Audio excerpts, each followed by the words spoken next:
nous amener à un débat d'insulteurs, vraiment, je pense que nous méritons mieux que ça.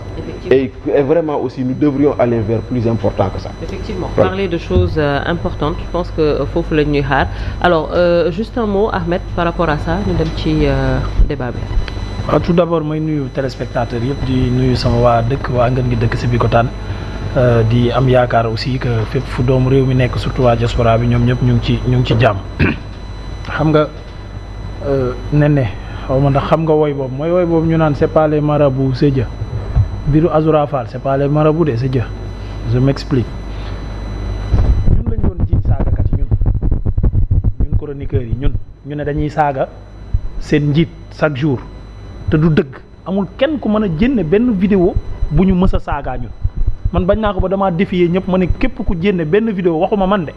bu Bachir bu Abdou Nguer bu Abou Diallo bu keneen ak keneen bu am saaga man dootoo leen ma dégg ma wax ci média man loolu laa waxuma dañoo saaga diw wala diw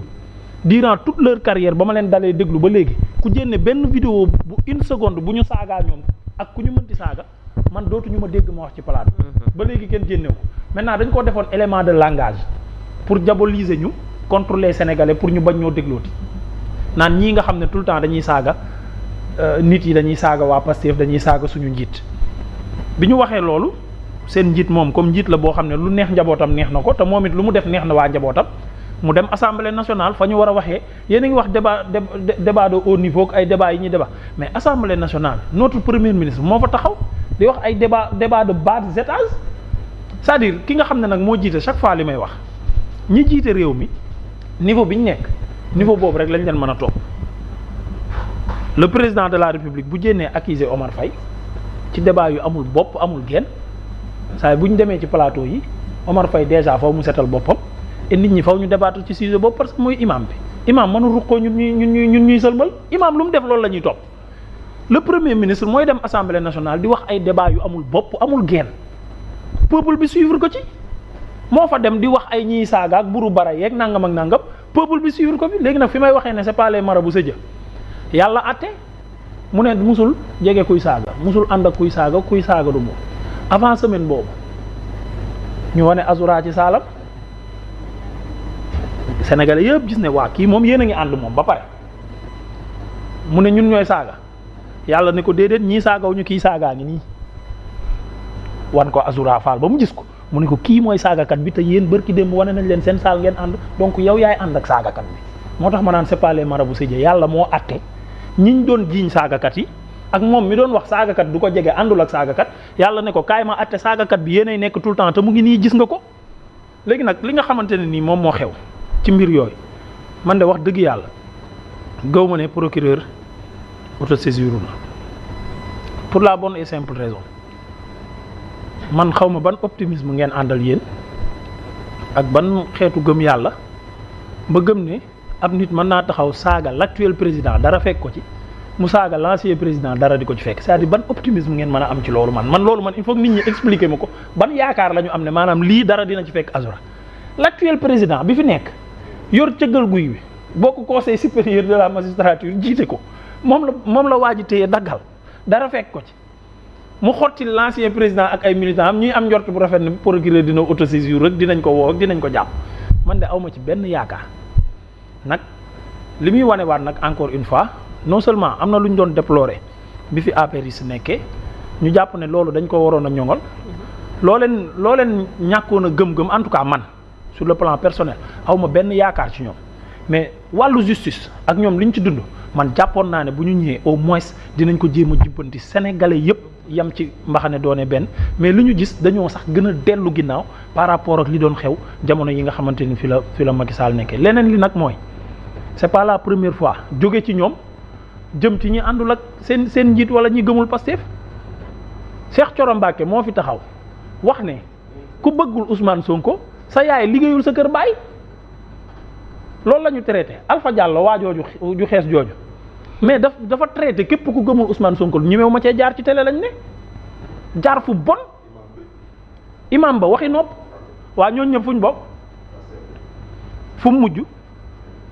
après nag ñu bëgg a optimiste ci bii c'est-à-dire c'est la suite logique normale des choses te liñ ñuy saaga nit ñi mais neex na seen njiit neex na ñi jiite réew mi looloo tax boobu ba léegi ñu bàyyi ko muy continuer maintenant nag li nga xamante ne nii moom fi Omar Faye waxee sànq fa laay daanele même bu ko justice réglé wu sénégalais yi réglé wuñu ko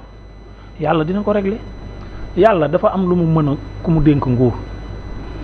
non seulement da la koy dénk jox la doole boole ci di la jay di xool ndax yow ànd saytaane nga àndal wala moom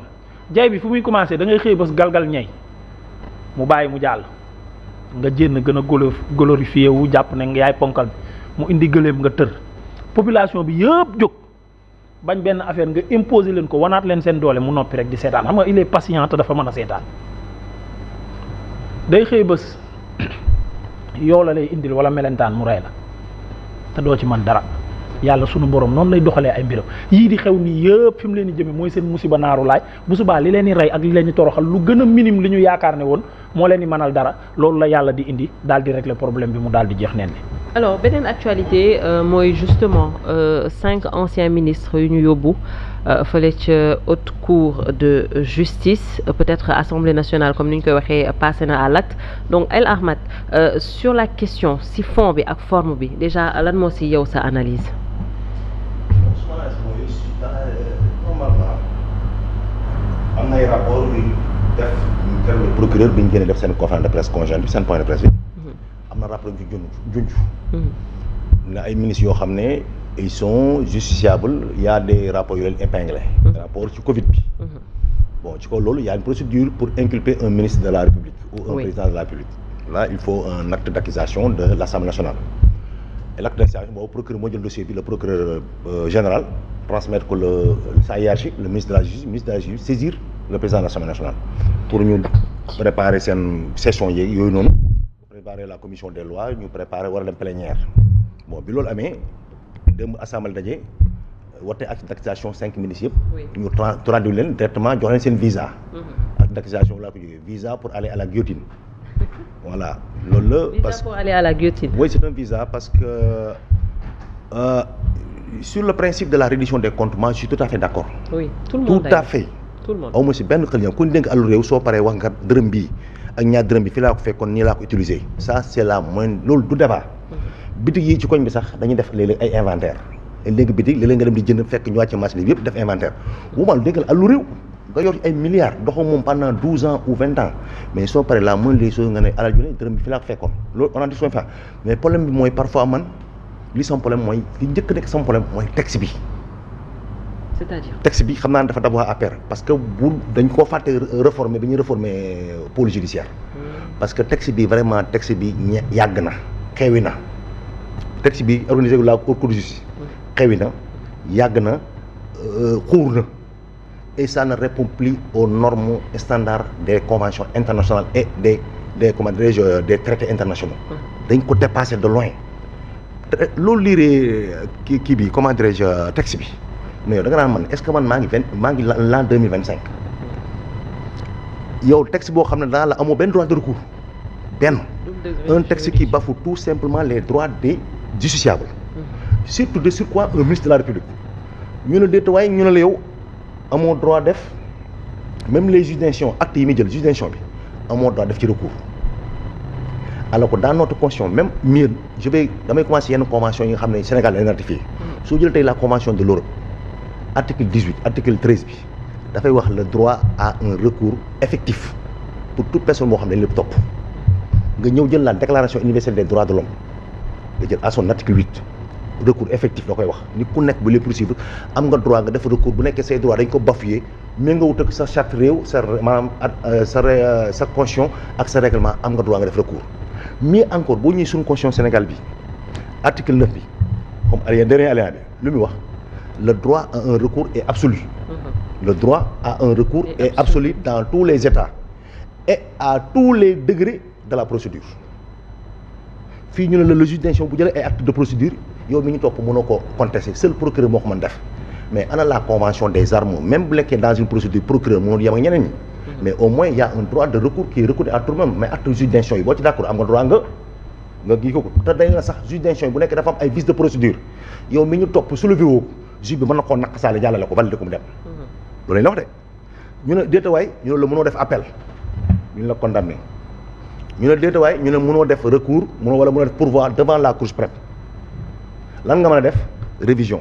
te révision 2 conditions yi mooy tax nga def révision lan la way wax bi ci njëkk mooy ñu ne en cas d'erreur judiciaire manifeste yi la manifeste dafa leer de maanaam li nga xam ne benn un non initié sax mën na ko xel mën na seetlu na lii baaxul loolu la wax manifeste de droit wala ou de fait je sais pas deuxième condition bi mu ne bu nekkee dafa am ay preuves yu bees yoo xam ne da nga koo génnee yoo xam ne mën na laa setal wala mu wàññi sa li ñu la condamné doon dara loo xam nga def révision mais fi àddina toll troisièmement li gën a garaawati soo damatee ci cour bi fi ñu attee man j'ai pas de problème ci révision yi de man maa ngi ci procédure bi ñu demee man li nga xam ne d'accord parce que man je suis un défenseur des droits de l'homme man dama gëm dans un procès il faut respecter les droits de la défense parce que la défense c'est le maillon le plus faible de la procédure pénale ou de la chaîne pénale juge bi daa bëri doole procureur bi leen topp daa bëri doole ñoom ñaa nga ne ci seen diggante mais ne ci ñebbe ci biir cën mais du la jox doole mais doole bi la jox wooyu la nga xeex ak ñoom wooyu la nga parce que comme j'ai dit l'habitude de dire un dossier judiciaire c'est un dossier judiciaire c'est un carrefour de prétention divergent carrefour la boo xam ne ay prétention moo fa daje parce que procureur li ko ñor ci dossier bi moo ñor juge d'instruction bi ak juge d'instruction bi li ko ñor bokkul ak ki nga xam ne moo leen topp bokkul moo tax ma la c'est un carrefour de prétention autrement dit mi ngi mel ni benn bëy bu ñu jaay bëy yow kii jaay bëy ak ki bëgg ak consommateur bëgg ci bëy bi ay côtelette ak ki sabarkat bi bëgg ci deri bëy bi ñoo bokk ay prétention ci bëy bi te ñëpp ci bëy bi lañ ko bëgg ñoom ñëpp jaaykatu bëy bi dafa bëgg bénéfice consommateur bi daa bëgg am ay côtelette yu baax dem lekk mais dëgg sabar bi der bi la soxla est-ce que ñoo bokk ay prétention ci bëy bi te ñëpp ci mooy bëy bi lañ ko soxla donc loolu mooy dossier judiciaire donc pourquoi yow nga ne juge bi tey fi mu lay waxee yoon nii procureur bi su nekkee tey le président Malick Ndiaye rendre na ko tey décision yi rendre dem assemblée